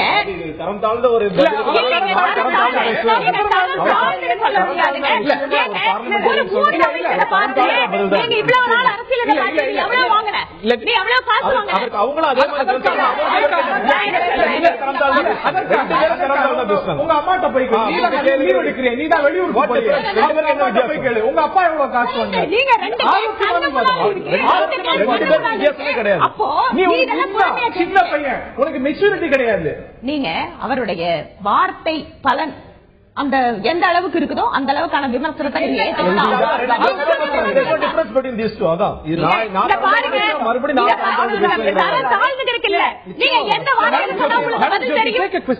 நீங்க இன்னைக்கு எல்லா கட்சிகளும் சேர்ந்து அப்துல் கலாமுக்காக உரிகிறீங்க, பார்லிமெண்ட் அன்னைக்கு ஒரு நாள் ஒத்தி வச்சீங்க, அதுவா அவருக்கு செலுத்தக்கூடிய அஞ்சலி.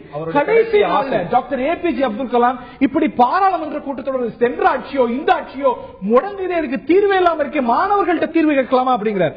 ஆனா அந்த நபருக்கு நாங்க வந்து அஞ்சலி செலுத்துறோம், நேர்ல வந்து பேசுவோம், நேர்ல வந்து ராமேஸ்வரத்துக்கு வரோம், பிரதமர் வந்தார், ராகுல் காந்தி வந்தார். ஆனா ரெண்டு கட்சியும் அவர் எதை இந்த நாட்டில் வந்து இல்லாம ஆக்கணும், எந்த பாராளுமன்றம் ஆரோக்கியமா நடக்கணும்னு நினைச்சாரோ ரெண்டு கட்சியுமே அதுக்கு முனையில.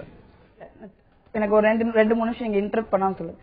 இது வந்து ஒரு ஹிஸ்டரி ஆஃப் பார்லிமெண்ட் ப்ரொசீடிங்ஸ். அவர் அழகா சொன்னார், பார்லிமெண்ட் வந்து விவாதம் நடப்பதற்கான இடம், ஏன்னா அது பொதுமக்களுடைய வரிப்பணம். அது மட்டும் இல்லாம இப்ப நிறைய பேர் பாக்குறாங்க பாராளுமன்ற விவாதத்தில் இருந்தா, இப்ப நாங்க ஜிஎஸ்டில நீங்க வந்து 10% இந்த கவர்மெண்ட் அதிகமா வரி கேக்குதுன்னா அது மக்களை பாதிக்கும், மக்கள் அது அவேரா இருப்பாங்க. நில பாதுகாப்பு சட்டம் விவாதம் நடந்ததுன்னா விவசாயிகள் இருந்தும் நிலத்தை புடுங்குறாங்கன்னு சொன்னா அவேரா இருப்பாங்க. இந்த பாராளுமன்றத்தை காங்கிரஸ் கட்சி எப்படி நடத்திருக்கு நான் சொல்றேன்.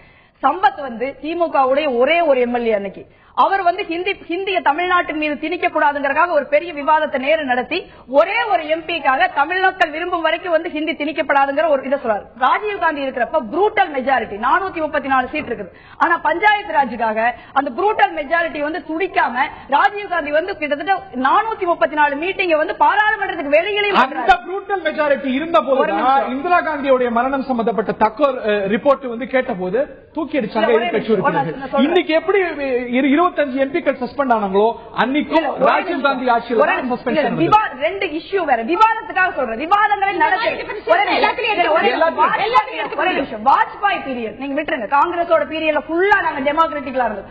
வாஜ்பாய் பீரியட்ல இந்த சபை வந்து டெமோக்ராட்டிக்கா நடந்துருக்காங்க. இன்னைக்குதான் புதுசா அப்போசிஷன்ல உட்கார்ல. இது 60 ஆண்டு காலம் காங்கிரஸ் கட்சி ஆண்டுகள் எல்லாரும் இருந்தப்ப நீங்க சொன்னீங்க இன்னைக்கு வந்து பாராளுமன்ற விவாதங்களோட தரம் குறைஞ்சிருக்குன்னு பவார் சொன்னாருன்னு. தரம் குறையிறதுக்கு இன்னைக்கு நரேந்திர மோடி வந்த அப்புறம் பாராளுமன்றத்துக்கு மட்டுமல்ல பாராளுமன்றத்துக்கு வெளியே இன்னைக்கு பாருங்க டிஎன்ஏ பத்தி பேசுறாரு. நிதிஷ்குமாரோட சீஃப் மினிஸ்டரோட ஆபீஸ பத்தி கவலைப்படாம மரண வியாபாரின்னு சோனியா காந்தி சொல்லிட்டாங்க. வாஜ்பாய்க்கு புத்தி பேரழிச்சு யாரும் அல்ல, ஸ்ரீமதி சோனியா காந்தி. இந்திய பிரதமர் வாஜ்பாய்க்கு புத்தி பேரழிச்சதுன்னு சோனியா காந்தி சொன்னாரா இல்லையா? Sonia Gandhi It has happened always. It happens now. It can't happen forever. 2000 பேரை படுகொலை செய்தவர்கள் நீங்க தேவதூதனா சொல்லுவீங்க. வாஜ்பாய் பத்தி என்ன கேஸ் இருக்கு அவர் மேல? இன்னைக்கு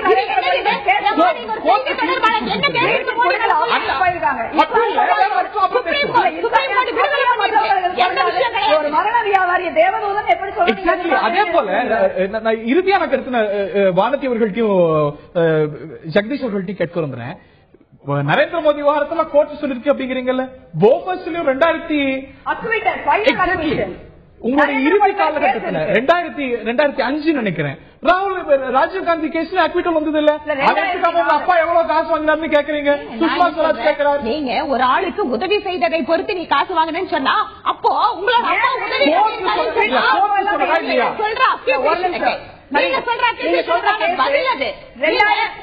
தீர்ப்பின் அடிப்படையில் விவாதம் நரேந்திர மோடி பற்றி சொன்னா ராஜீவ் காந்தி பற்றி அவங்க பப்ளிக் சர்வெண்டா இருந்து இன்னைக்கு பணம் வாங்க கோர்ட் சொல்லிருக்காங்க, ஏத்துக்க மாட்டேங்கிறாங்க.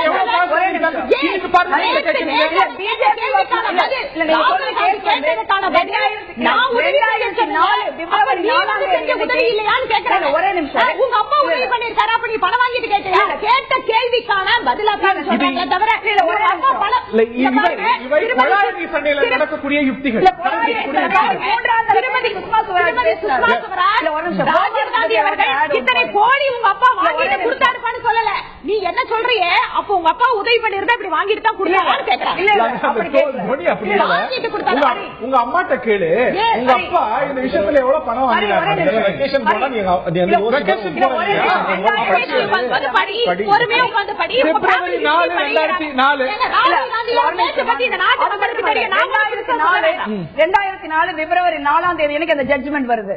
அந்த ஜட்ஜ்மெண்ட் வந்து பயங்கரமான கிளீன் சிட். ராஜீவ் காந்திக்கு மட்டுமில்ல, ராஜீவ் காந்திக்கு கிடைச்ச கிளீன் சிட் நரேந்திர மோடிக்கு கிடைச்சது. அந்த கேஸ அன்னைக்கு வந்து பாரதிய ஜனதா கட்சி இருக்குது. அன்னைக்கு இதே அருண் ஜேட்லி லா மினிஸ்டரா இருக்காரு. அது ஹைகோர்ட்டோட தீர்ப்பு, சுப்ரீம் கோர்ட்டோட தீர்ப்பு கிடையாது. அதை ஆதாரம் இல்லை அப்படின்னு மேல்முறையீடு செய்யாமல் விட்டது. இன்னைக்கு இருக்கிற ரோத்தங்கியோட அட்வைஸ்னால இன்னைக்கு இருக்கிற அதே அருண் ஜேட்லி, இன்னைக்கு இருக்கிற அதே பிஜேபி கட்சி பண்ணிருக்கு. அப்ப நீங்க பண்ணின ஒரு தப்பு, நீங்க உங்க கவர்மெண்ட் அதுக்கு ஆதாரம் இல்லை, கோர்ட் சொல்றதான் ஃபைனல். இந்த கேள்வியை சுஷ்மா சுவராஜ் அருண் ஜேட்லி தான் கேட்கணும். அதே மாதிரி அதே மாதிரி மோடி வாங்கிட்டு விட்டாரு. நீ என்ன அப்ப வந்து உங்க அப்பா முழுக்க முழுக்க ஒரு மூன்றாம் தர அரசியல்வாதி போல தலைவர் பேசினா நீங்க வந்து என் மேல என்ன கோபம் கேட்டீங்க, நான் உங்க மேல மரியாதை கண்ணை சொன்னாரு. அதுல மூத்த அமைச்சர் பத்தி நீ எவ்வளவு காசு வாங்கணும்னு கேட்கறதா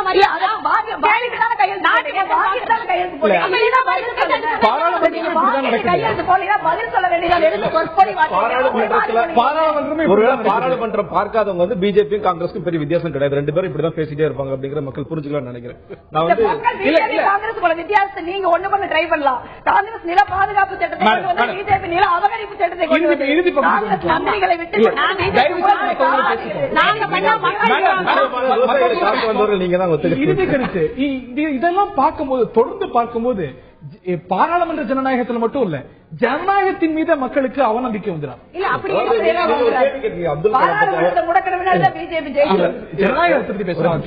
அப்துல் கலாம் வந்து அவருடைய அந்த ஸ்ரீபால் சிங் சொல்லும் பொழுது இந்த மாணவர்கள்ட்ட ஒரு 3 இது கேட்கலாம், ஒரு 3 பாயிண்ட்ஸ் கேட்கலாம், எப்படி இந்த பாராளுமன்றத்தை சரியா செயல்பட வைக்கிறது.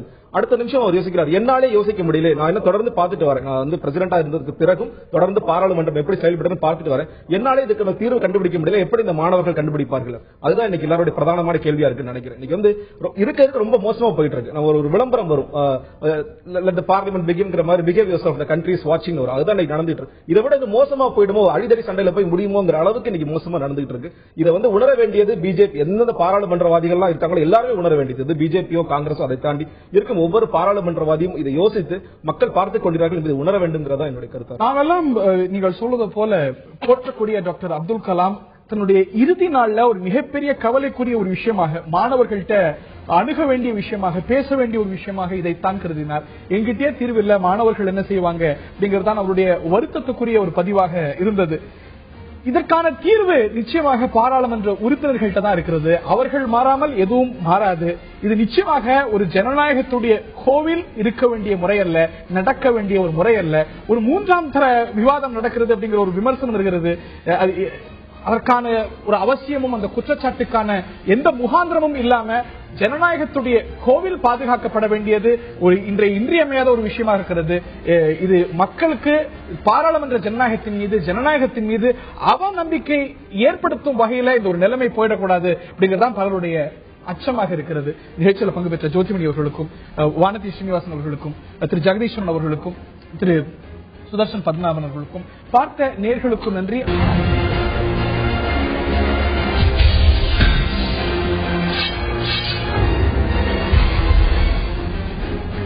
விடுதலை பெறுவார்களா ராஜீவ் கொலையாளிகள்? இதுதான் ஆயுதெழுத்து நீட்சியுடைய தலைப்பு. இந்த விவாதம் ஏன் எழுந்திருக்கிறது? உச்சநீதிமன்றத்துடைய தீர்ப்பு ஒத்திவைக்கப்பட்டிருக்கிறது. இவர்களுடைய விடுதலை தொடர்பாக தமிழக அரசாங்கம் முடிவெடுத்தது. அதை எதிர்த்து மத்திய அரசாங்கம் ஒரு நிலைப்பாடு எடுத்தது. ஒரு அரசியல் சாசன அமர்வு இந்த மாதிரி மரண தண்டனையிலிருந்து ஆயுள் தண்டனையாக குறைக்கப்பட்ட குற்றவாளிகளை விடுதலை செய்யக்கூடிய, ரெமிஷன் கொடுக்கக்கூடிய அதிகாரம் மாநில அரசுக்கு இருக்கிறதா, மத்திய அரசுக்கு இருக்கிறதா, மேலும் பல கேள்விகள், மொத்தமா 7 கேள்விகளை மையப்படுத்தி நடந்து வரக்கூடிய அந்த வழக்குல தீர்ப்பு ஒத்திவைக்கப்பட்டிருக்கிறது. இதுதான் பல கேள்விகளை எழுப்பியிருக்கிறது. ஒட்டுமொத்த தேசமும் இந்த தீர்ப்பை உற்று நோக்குகிறது. இது தமிழ்நாட்டை மட்டுமல்ல, அகில இந்திய அளவில் தாக்கத்தை ஏற்படுத்தக்கூடிய விஷயம். மாநிலங்களுக்கு இருக்கக்கூடிய உரிமை, மத்திய அரசாங்கத்துக்கு இருக்கக்கூடிய உரிமை, இவற்றெல்லாம் தெளிவு பிறக்க உதவக்கூடிய ஒரு தீர்ப்பாக இது இருக்க போகிறது. இந்த விவாதத்தில் நம்முடைய பங்கேற்பவர்கள் நாம் தமிழர் கட்சியின் திரு வியனரசு அவர்களும், பாரதிய ஜனதாவுடைய மாநில துணைத் தலைவர் வானதி ஸ்ரீனிவாசன் அவர்களும். நான் வானதி அவர்கள்ட்ட இருந்து ஆரம்பிக்கணும்னு நினைக்கிறேன். இதுல இந்த விடுதலைக்கு எதிராக மத்திய அரசாங்கம் ஒரு நிலைப்பாடு கொண்டிருக்கிறது. என்ன கிரவுண்ட்ஸ், பிரதானமான கிரவுண்ட்ஸ் முடிவுக்கு வந்திருக்கிறது? இல்ல பிரதானமான கிரவுண்ட்ஸ் அப்படிங்கறத மத்திய அரசாங்கம் இதுலெல்லாம் எங்களுக்கு கருத்து அப்படின்னு சொல்றதை விட, நேரடியாக உச்சநீதிமன்றம் இந்த வழக்கை முதலில் விசாரணைக்கு எடுத்த போது, எப்போது இது அரசியல் சாசன அமர்வுக்கு மாற்றப்படுகிறதுனா, கோர்ட்டுக்கே, நம்மளோட சுப்ரீம் கோர்ட்டுக்கே நிறைய விஷயங்கள்ல கிளாரிட்டி அவசியப்பட்டது.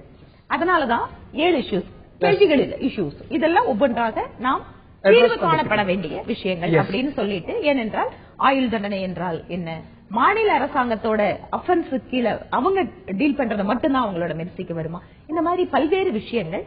இது ஏதோ மத்திய அரசாங்கத்தினுடைய கேள்விகளுக்கான பதிலாக இல்லாமல் கோர்ட்ல இது ஒரு கிரே ஏரியா இருக்கிறது, தெளிவு பிறக்கணும் அப்படின்னு கோர்ட் லார்ஜர் இன்ட்ரெஸ்ட். எஸ், ஆனா மத்திய அரசாங்கம் இந்த மாதிரி தெளிவு பிறக்கணுங்கிறத தாண்டி உறுதியான நிலைப்பாடு கொண்டிருக்கிறது. ராஜீவ் கொலையாளிகள் வெளியே வரக்கூடாது, விடுதலை கிடைக்கக்கூடாது.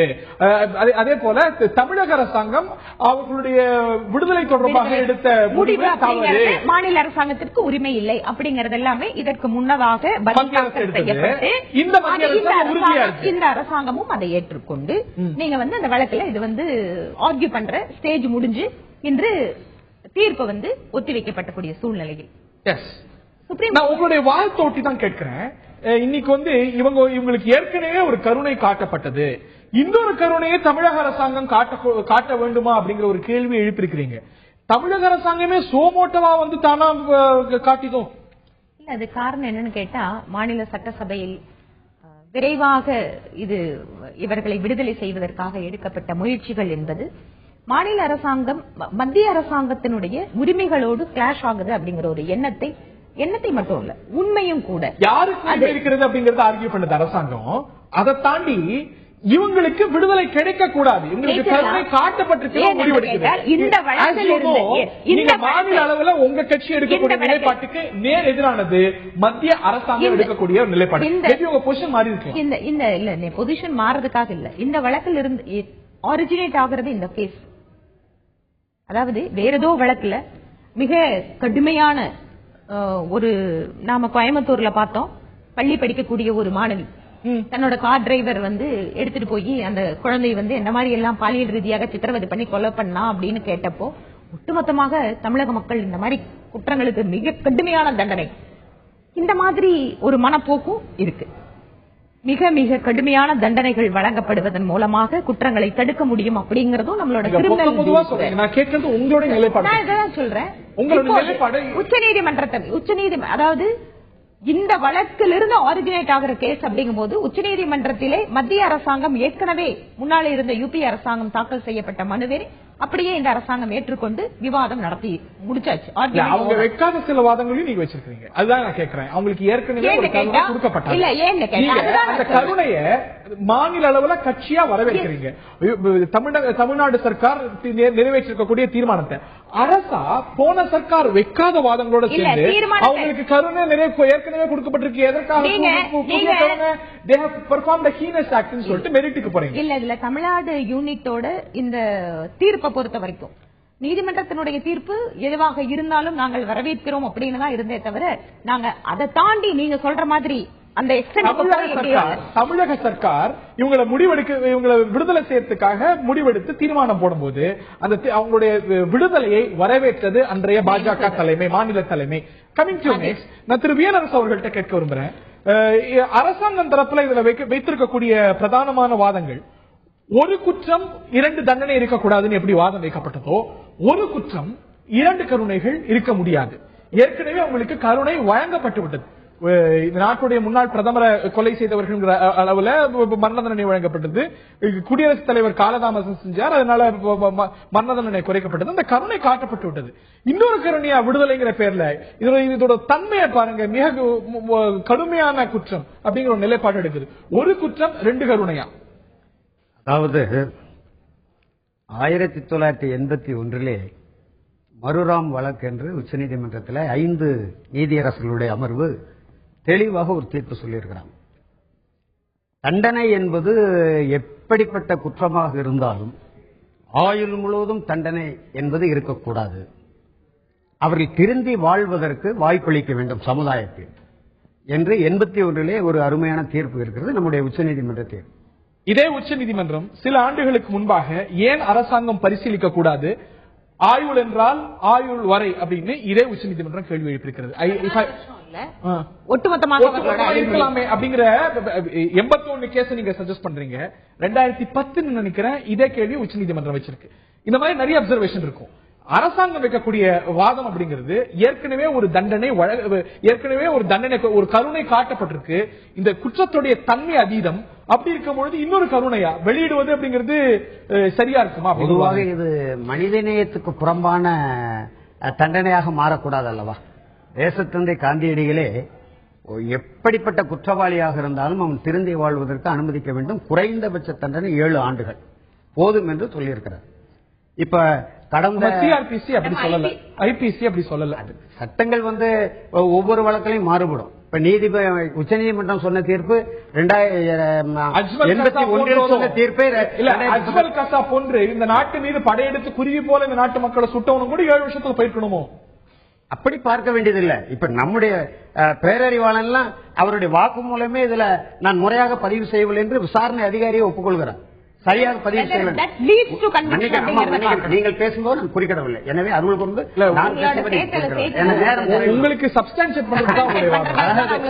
இந்த 24 ஆண்டுகள் தண்டனையில் இருந்தாகிவிட்டது. அவர்கள் குற்றவாளி என்று தீர்ப்பு சொன்னாலும் கூட ஆயுள் முழுவதும் சிறையில் இருக்க வேண்டும் என்பதற்கான எந்த அடிப்படையும் இல்லை. எனவேதான் மனிதநேய உணர்வோடு நம்முடைய தமிழக அரசு சட்டமன்றத்தில் தீர்மானம் கொண்டு வந்து பாரதிய ஜனதா உட்பட காங்கிரஸ் கட்சி தவிர ஏனைய அனைவரும் ஒன்றுபட்டு சட்டமன்றத்திலே தனிப்பட்ட யாருடைய விருப்பம் இல்லை, தமிழ்நாட்டு மக்களுடைய விருப்பம் என்று மாண்புமிகு முதலமைச்சர் ஜெயலலிதா அவர்கள் சொல்லியிருக்கிறாங்க. சட்டமன்ற தீர்மானம் போட்டிருக்கு. மாநில அரசுக்கு குற்றவியல் நடைமுறை சட்டப்படி குற்றவியல் நடைமுறை சட்டம் 433 437 படி அதிகாரம் இருக்கிறது. 434 இது ஒரு மத்திய குற்றமாயிருக்குமே, அதாவது மத்திய ஆக்டாக இருக்குமா? சிபிஐ புலனாய்வு செஞ்சிருக்கிறது. அப்படி இருக்கும் பொழுது மத்திய அரசுக்கான அதிகாரத்துக்கு நடுவண் அரசோடு கலந்து ஆலோசனை செய்ய வேண்டும், கருத்து கேட்க வேண்டும் என்பதுதான். ஆனால் தண்டனை பெற்றவர்களை பாதுகாப்பது, அவர்களுக்கு உணவளிப்பது, மருத்துவம் அளிப்பது எல்லாம் மாநில அரசு தானே இருக்கு. மத்திய அரசுக்கு தனி சிறை கிடையாது. இல்ல அப்படி பார்த்தா நீங்க மாநில சர்க்காருக்கு தான் உரிமை இருக்கு அப்படிங்கிறீங்க. அஜ்மல் கசாபே இன்னைக்கு தூக்கு தண்டனை விதிக்கப்பட்டிருக்கிறாரு. நீங்க இப்போ வேற மாதிரி நடந்திருக்குன்னு வச்சுக்கோங்க. மகாராஷ்டிரா அரசு, இந்திய ராணுவம் இல்ல இந்திய அமைப்புகள், மத்திய அமைப்புகள் எல்லாம் போராடி அவரை கொண்டு வருது. அன்னைக்கு மகாராஷ்டிரா அரசு நாங்க அவரை விடுதலை செய்ய எங்களுக்கு அதிகாரம் இருக்குன்னு இதே போல பொதுவாக மரண தண்டனை கூடாது என்பதுதான் நம்முடைய இப்ப உலக நாடுகள் கிட்டத்தட்ட 75 விழுக்காடு நாடுகள் மரண தண்டனை கூடாது என்கின்ற நிலைப்பாட்டுக்கு வந்திருக்கிறார்கள். கையை வெட்டுதவனுக்கு கையா விட்டுறாங்க. அது மாதிரி உயிரை இப்ப கடந்த விவாதத்தில் கூட சொன்னாங்க, கடுமையான தண்டனை எந்த தண்டனை கொடுத்தாலும் குற்றச்செயல் நடந்து கொண்டேதான் இருக்கு. எனவே மனிதநேய உணர்வோடு எப்படிப்பட்ட குற்றவாளி இப்ப சிறையில 26 ஆண்டுகள் இருக்காங்க, எந்த குற்றச்செயலும் இல்ல, ஆவணங்கள் இருக்கு. தமிழ்நாடு அரசு ஆவணங்களை உச்சநீதிமன்றம் நன்னடத்தையின் அடிப்படையில் அவர்களை மனிதநேய உணர்வோடு விடுதலை செய்ய வேண்டும். இந்த விவகாரத்தில் குறிப்பாக ராஜீவ் வழக்கை பொறுத்த வரைக்கும் இந்த 7 பேரும் விடுதலையாகிறதுக்கான வாய்ப்புகள் இல்லைங்கிற ஒரு வாதம் மத்திய அரசாங்கம் வைக்கிறது, தொடர்ந்து வைக்கிறது. யூபிஏ சர்க்காருடைய வாதம் சொல்லாதீங்க. You are taking it. நாங்க வேற ஒரு நிலைப்பாடு எடுக்கணும்னு நினைத்திருந்தா மாற்றல. You are holding that position. எந்த அடிப்படையில இதுல இவங்க விடுதலைக்கான ஸ்கோப்பே இல்லைங்கிற ஒரு வார்த்தை வைக்குது. சட்டத்துல அதுக்கான ஸ்கோப் இருக்கிறது. இல்ல நான் அதுதான் சொல்றேன். நீங்க ஒரு பர்டிகுலர் கேஸ் ராஜீவ் காந்தியுடைய இந்த குற்றவாளிகள் இவங்களுடைய விடுதலை அப்படிங்கறத தாண்டி அரசியல் சாசன அமர்வு பொதுவான 7 கேள்விகள் தான். பொதுவான 7 கேள்வி வச்சாலும் மத்திய அரசாங்கம் இதுல எல்லா அமர்வுலயும் இந்த கேஸ் ஒட்டி தான் வாதாடுது. இந்த கேஸுடைய மெரிட்ஸ்க்குள்ள போகுது. இந்த கேஸ் அதனால டெஃபினட்டா இதை எக்ஸாம்பிளா வச்சுதான் இந்த கேஸ் ஆர்கியூ பண்ண முடியும். அதற்குள்ளதான் உங்கள்கிட்ட கேட்கிறேன், அதற்குள்ளதான் கேட்கிறேன். அவங்களை விடுதலை செய்யறதுக்கான வாய்ப்பே கூடாது, இல்லை, சட்டப்பூர்வமா அன்டெனபிள் இல்லைன்னு சொல்லுது. காரணம் சட்டத்தில் இருக்கக்கூடிய மத்திய அரசாங்கத்தினுடைய உரிமைகளை எடுக்கக்கூடிய செயலோடு இது இணைந்திருப்பதால் அந்த ஆர்குமெண்ட் கேஸும் இந்த கேஸ் இதனுடைய குற்றவாளிகளை எடுத்துக்காட்டாக பேச முடியுமே தவிர இதை டீலிங் பண்ணிட்டு பேச முடியாது. அதை தாண்டி என்ன சொல்லுது, இந்த குற்றத்தன்மையை பேசி இந்த குற்றத்தன்மை அதிகமா இருப்பதனால ஏற்கனவே ஒரு கருணை காட்டப்பட்டிருக்கு, இன்னொரு கருணைக்கு வாய்ப்பு இருக்கக்கூடாது. வாய்ப்பு இருக்கும்போது மிஸ்டர் ஹரி, இந்த கேஸ பொறுத்த வரைக்கும் குறிப்பா கோர்ட்டுல விசாரணை நடைபெற்ற அளவிற்கும் அதிகமாகவே மீடியாக்களில் இந்த வழக்கினுடைய ஒவ்வொரு தன்மையும் அலசப்பட்டிருக்கு. பல்வேறு சமயங்களில் இந்த வழக்குல ஒரு புது ட்விஸ்டும் வந்திருக்கு. பல்வேறு நபர்களுடைய பின்னணி தகவல்கள், அவர்கள் அதற்கு பின்னாக கொடுக்கப்பட்ட கருத்துக்கள், இந்த மாதிரி பல்வேறு விஷயங்கள் ஒவ்வொரு தளத்திலேயும் வந்திருக்கு, ஒவ்வொரு சந்தர்ப்பத்திலேயும் வந்திருக்கு. அதனால இந்த வழக்குல ஆரம்ப கட்டத்தில் இருந்து கடைசி கட்டம் வரைக்கும் இதுல எதுவுமே கிடையாது. Very simple documents trial.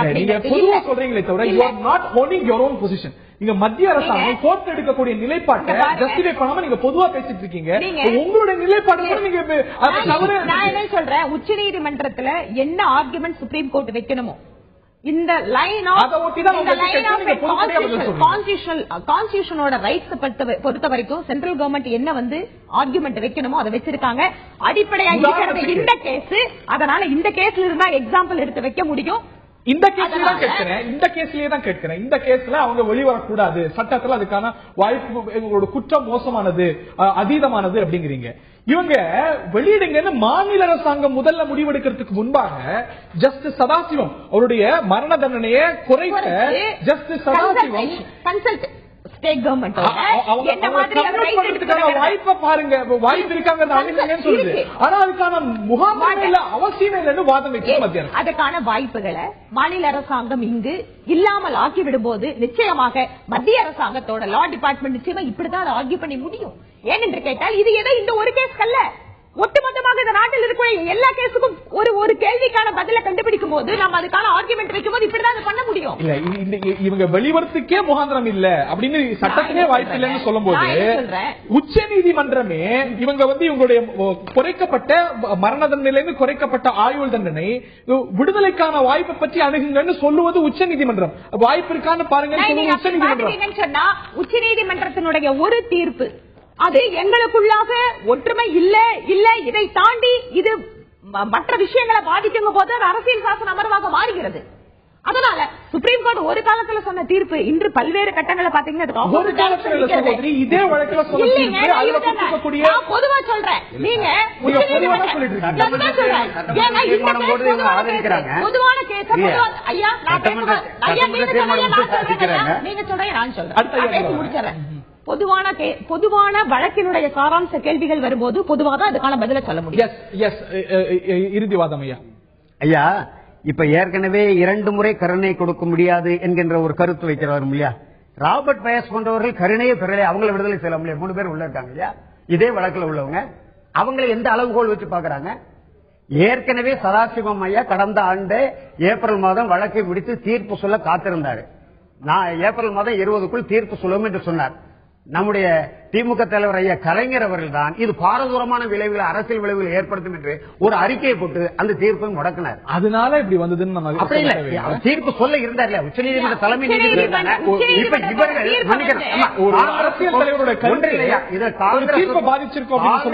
பிஜேபிக்கு அரசியல் தான், வேற எந்த காரணமும் இல்ல. நாதுராம் கோட்சே விடுதலை செய்யும் போது இதை பிஜேபி கைத்தட்டி வரவேற்றது, விழா எல்லாம் கொண்டாங்க இல்லையா?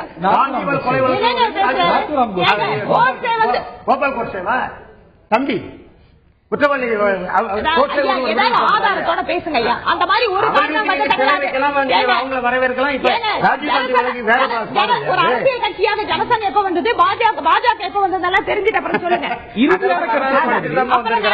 உங்க வரலாறு உங்களை விட நாங்க இது அரசியல் தான். இவங்க காங்கிரஸும் பிஜேபியும் ஒரே நிலைப்பாடு. சட்டமன்றத்தில் தீர்மானம் போடுவது தமிழ்நாடு பாரதிய ஜனதா கட்சி வரவேற்றது. இப்ப அங்க உச்ச நீதிமன்றத்தில் பாரதிய ஜனதா அரசு எதிர்த்து வழக்காடு. காங்கிரசுக்கும் பிஜேபிக்கும் இதுல என்ன கருத்து வேறுபாடு? எனவே இவங்க தமிழர்களுக்கு ஒரு பார்வை, மற்றவர்களுக்கு ஒரு பார்வை என்கின்ற பார்வை. வழக்குடைய முடிவு அப்படிங்கிறது ஒட்டுமொத்த இந்தியாவையும் பாதிக்கக்கூடிய ஒரு முடிவாக இருக்க போகுது. நான் ஐயா சொன்ன தன்மை ஒன்று தானே. நான் உங்கள்கிட்ட கேட்க வரும்போது, இன்னைக்கு இவர்களுடைய விடுதலை தொடர்பாக அரசுக்கு ஒரு பொசிஷன், அன்னைக்கு உங்களுடைய விடுதலையை வரவேற்ற தமிழக பாஜகவுக்கு இன்னைக்கு உங்களுடைய விடுதலையில என்ன பார்வை? ஒருவேளை விடுதலையானால் தமிழக பாஜக வரவேற்குமா? இது நடக்கும் போது அதுக்கான பதில சொல்றேன். நீதிமன்றத்தோட தீர்ப்பு வரட்டும், அப்புறம் யூகங்களுக்கு ஜோசியத்துக்கு பல நிலைப்பாடுகள் எடுத்ததுனால இந்த கேஸே பல நிலைப்பாட்டோட தான் வந்திருக்கு. மனித நேயத்தோட அரசு, எந்த அரசுக்கும் மனித நேயம் இருக்க வேண்டும். இதுல விசாரணை அதிகாரி முதல்ல பதிவு பண்ணும்போது ஒண்ணு, அதுக்கப்புறம் அவர் ரொம்ப காலம் அமைதியா இருந்துட்டு அதுக்கப்புறம் இல்ல இல்ல நான் என்ன சொல்றேன், இந்த கேஸ பொறுத்த வரைக்கும் இதில் நீங்க முன்னாடியே சொல்லிட்டீங்க, நீங்களே ஒத்துட்டீங்க நான் சொன்னதை. ஆமா, இதுல பல்வேறு சந்தர்ப்பங்களில் பலவிதமான மாற்றங்கள் நடந்தது. ஒவ்வொரு அரசியல் கட்சியுமே, குறிப்பாக இந்த குற்ற வழக்குக்கு முன்னாலே இருந்த இலங்கை தமிழர் நிலைப்பாட்டிலிருந்து ஆரம்பிச்சு பாத்தீங்கன்னா தமிழ்நாட்டில் ஒவ்வொரு அரசியல் கட்சிகளோட நிலைப்பாடுல இருந்து பாருங்க. எங்களுக்கும் குழப்பமான நிலைப்பாடு. நான் என்ன சொல்றேன்,